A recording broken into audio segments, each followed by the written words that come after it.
Today's show is brought to you by Boat Patana of Boat Avenue and Shambhala, Phuket. For more information on their properties, see the link in the description below.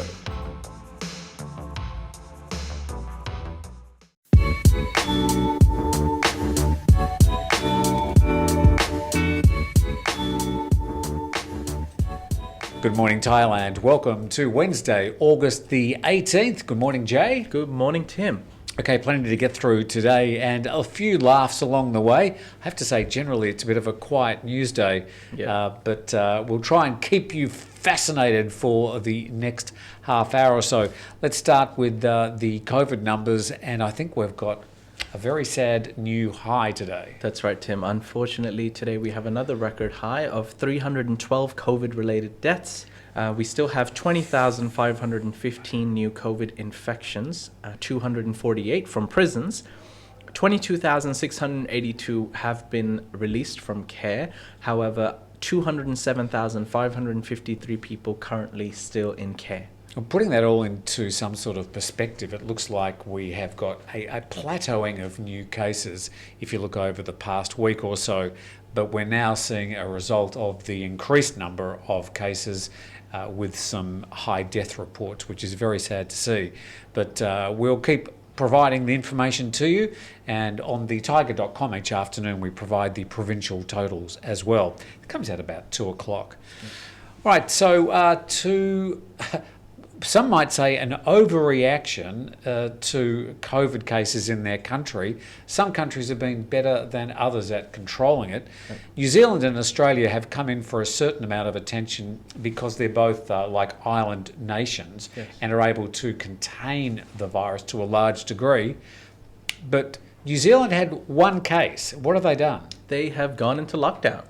But not just lockdown, like full lockdown. Full lockdown, yeah. Stay at home and don't go out. Well, New Zealand has been known, to be very prompt and very direct in their approach to lockdown. So this is their first case in the last 6 months. However, as soon as they had a case, they decided to go on a full lockdown. Now, the case was detected in Auckland, and it will be on lockdown for a week. However, the rest of the country will only be in lockdown for 3 days. Okay. Yes. So I think they think the cases are, or the case is sort of confined to the Coromandel Peninsula, which is up north of Auckland. So a situation there, and a lot of people are going to say that's a complete overreaction. Well, they're assuming that it's the Delta variant, and only 20% of the population is actually vaccinated. So, seeing what's going around the world, the Delta variant has, brought huge waves of COVID infections around the world in many countries, including Thailand. So New Zealand doesn't want to mess around. They just want to take it head on. So you've got some people who sort of now have the narrative of we need to live with it. Yes. And so just let it run free. Let's all get it. Let's get this out of the way, which I think is a very dangerous approach, because the longer we let this COVID-19 spread into the community, the more time it has to change into different variants. Yes. We have no idea what those variants could be. They could be more dangerous for all we know. Mutations can go in a completely unknown direction. Then you're going to have countries like, say, Australia and New Zealand, which are trying to completely contain and rid the population, yes, of the disease. So when international travel opens, this is going to be a completely different world where, yeah, some countries are going to let you come in and other countries are not. Yes. And so I don't know how that's going. That means we're just going to live in a completely different world for decades. Well, seems like that. Yeah, okay. That's a really insightful comment. Thank you. Good. Let's go into another situation that has happened, I suppose, over the last year, where food delivery companies have thrived. Now, one airline company has sort of taken a bit of a turn and moved into food delivery.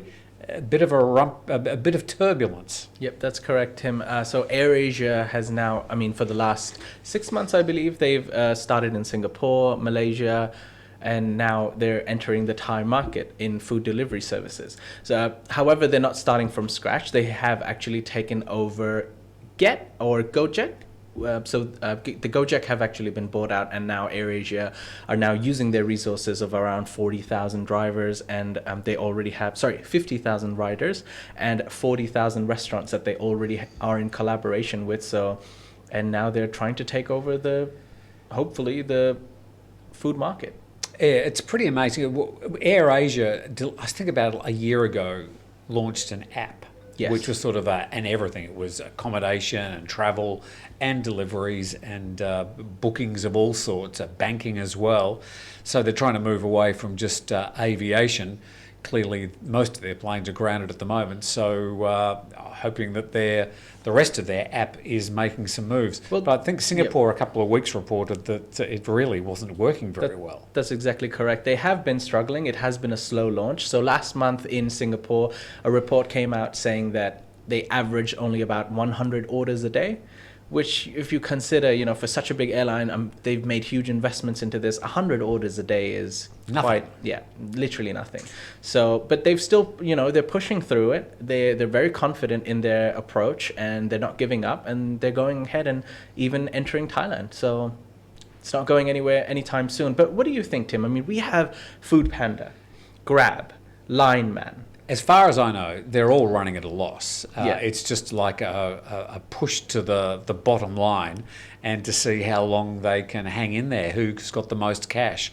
So another entry into the food delivery market I don't think is going to help the situation. I don't think the riders make very much. Yep. Are they riders or drivers? There was some controversy about this. Well, I guess they're because drivers. They are drivers, but they're referred to as riders for some reason. And it doesn't really matter. Whoever they are, I don't think they're making much money. Yeah. And I don't think the companies are making much money. And the restaurants are paying quite big commissions to let them deliver their food. Yes, that's right, Tim. All right, so now time for a quick break on Good Morning Thailand. Thank you very much to our sponsors, Shambhala. We've got the main news headlines coming right up. Malaysia's currency fell to a one-year low as analysts forecast further pressure on the country's financial markets. The Prime Minister's resignation raises the prospect of protracted political instability. Japan's Prime Minister Yoshihide Suga, showing a rare glimpse of vulnerability, admits that the ferocity of the spread of COVID-19, driven by the Delta variant, has been completely unexpected. The Taliban gave the first indication yesterday that they would not make the full burqa compulsory for women, as they did when they last ruled Afghanistan. Meanwhile, a huge international airlift of foreigners and Afghans who worked with them continued yesterday as thousands of people, terrified at the prospect of Taliban rule, flocked to Kabul airport. Around 1,500 soldiers have now defected to the Burmese military to join the civil disobedience movement against the junta, according to a former Tatmadaw captain who is helping fellow deserters. More than 9,600 new infections and 331 COVID-related deaths in Vietnam yesterday, with a third of the country's entire infections around Ho Chi Minh City.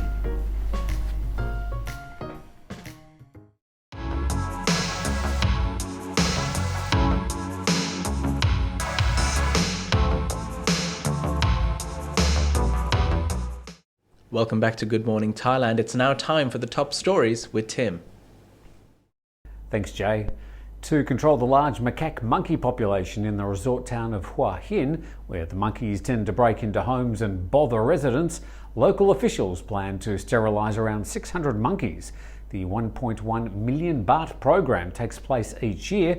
This year the goal is to sterilise 600 of the estimated 3,000 macaques, or about 20% of the macaque population. The macaques break into houses and damage them as well, bothering residents, especially in the Hua Hin Lek Phai community and visitors to the nearby monkey park. Since the program started, thousands of the macaques, male and female, have been captured, sterilised and then released.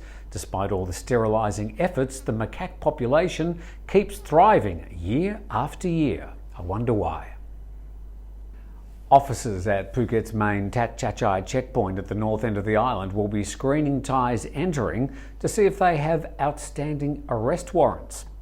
51 smart card readers have been deployed to the checkpoint staff. The Thai PM called on government agencies to tighten safety to support tourists in Phuket in the wake of the alleged murder of a Swiss woman who'd entered under the Sandbox program. The police chief says the tightened security at the checkpoint will boost confidence among tourists. Officers from the Royal Thai Army, Phuket Immigration, as well as the Phuket Public Health Office and local police are now working together at the checkpoint, which is primarily a health screening point to control who's coming onto the island through the only land entry point. Thousands of sex toys valued at more than 3 million baht were seized yesterday by officers from the Child and Women's Welfare Department in Bangkok's Nong Kham district. 2 men were arrested.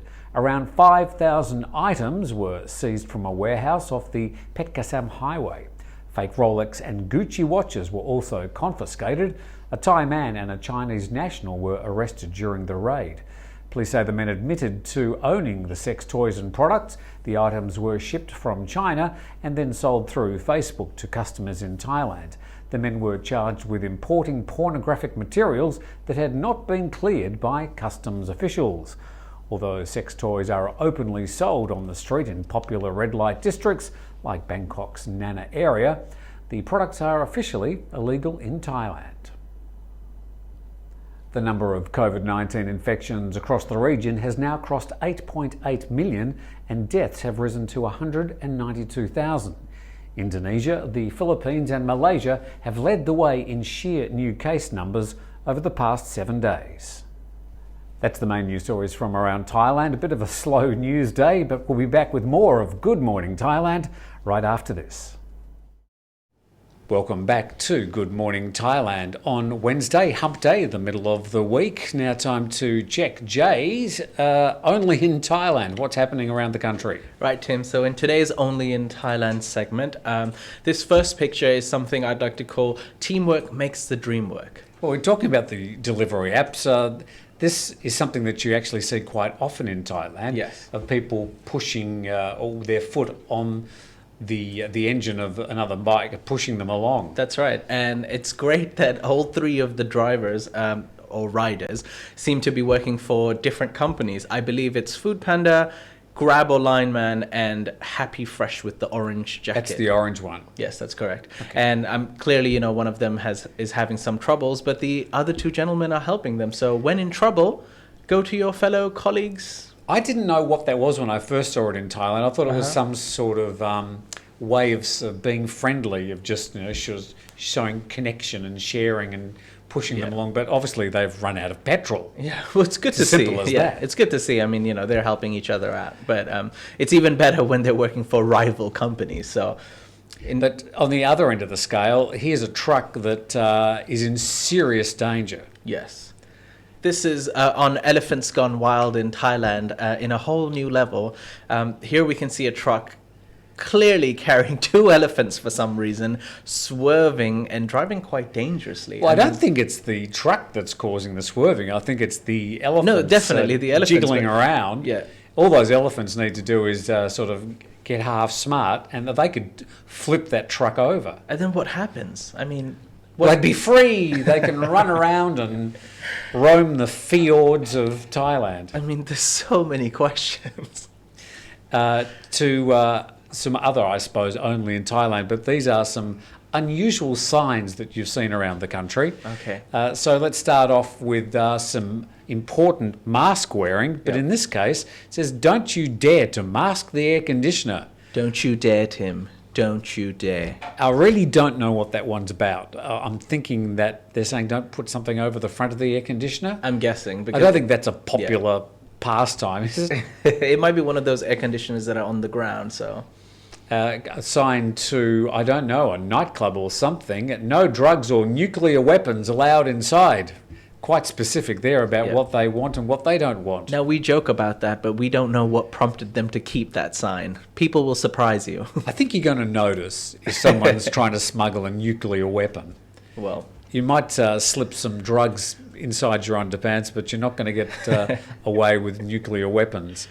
Not quite sure what this one's referring to, but if you're driving along, it looks like Krabi. Beware of the prick in front of you. I'm not sure if that's to do with the geography ahead of them. Yeah. But anyway, Well, that's a sign for the backseat driver. People like to make fun of the backseat driver. Now it's time for the backseat driver to make fun of the driver. Speaking of pedaling, this sign says don't not pedal the sink. Well, apart from some rather tortuous grammar there, I'm not sure how you pedal the sink. I think the word pedal, pedestrians, feet, it's some translation from Latin that didn't quite work. I guess. Or maybe it's one of those eco-friendly sinks where you need to pedal and then the water will come out. That's one a bit of a lost in translation, I think. Interesting pair of people have decided to open an eatery. Apparently they're called Pee and Poo. Oh no. And good morning if you are having your breakfast or an early lunch. On a similar theme, even if they are 99% sure they do not have pee on them, staff must wash hands every time. Well, even if you're 99% sure. Don't take the risk. So please feed our hungry fish your dead skin. What does this allude to? Well, that's the fish spa. So you can just go and keep your feet in, and then those little fish come and eat the dead skin off your feet. Have you done that before? I have, but I can't bear the pain of the ticklish feeling. I can't do it. It's too sensitive for me. I think it would be ticklish. Jason, have you done that? Have you had a fish spa? Yeah. Yeah, Pretty good. it's okay. Yeah. Well, they want your dead skin, so go feed them, Jason. I couldn't do that. This is my favourite though. It's sort of the same but different saying in Thailand. Open, same closed but different. I'd like to give that person the benefit of the doubt because that's just the best sign ever. Yeah, they know exactly what they were writing with that one. I'm sure we've got a never-ending supply of funny signs. We'll try and get to some more of those in coming weeks. In the meantime, let's whip around the country and check today's weather. Hot and steamy around Bangkok today, 35 degrees through the forecast period, only down to 27 and 28 at night, and you're going to get some rain and some sunshine, but generally clear skies. Down in Phuket, a bit of haze around it appears, temperatures of around 28 degrees for the next 3 days, and we've got some wet season weather, but mostly plenty of sunshine. In the northeast of Thailand, temperatures of 35 down to 34 on Friday, down to between 23 and 25 at night time. Generally clear skies, and you're going to get the whole wet season gamut, but plenty of sunshine there as well. Up in Thailand's north and a little bit cooler, only up to 30 and 31 degrees for the next couple of days, down to 22 in the evening, generally clear skies. In the central Gulf Coast, we've got temperatures of 32 down to 31 on Friday, down to 25 and 26 at night time, some sun, cloud and rain. Clear skies though, and then in Bang Lamung in the Pattaya area, we've got clear skies, temperatures of 31 down to 30 on Friday, and we've also got plenty of sunshine there, bits of cloud and some rain. Welcome back. You're watching Good Morning Thailand, and that's all we have for today. I hope you enjoyed today's show. Please like and subscribe to our channel, and I'd like to thank Tim for joining us today. Thank you. And I'd also like to thank Jason behind the buttons. Thank you, Jason. Always very vocal. And thank you to all the viewers for joining us today. Have a great day.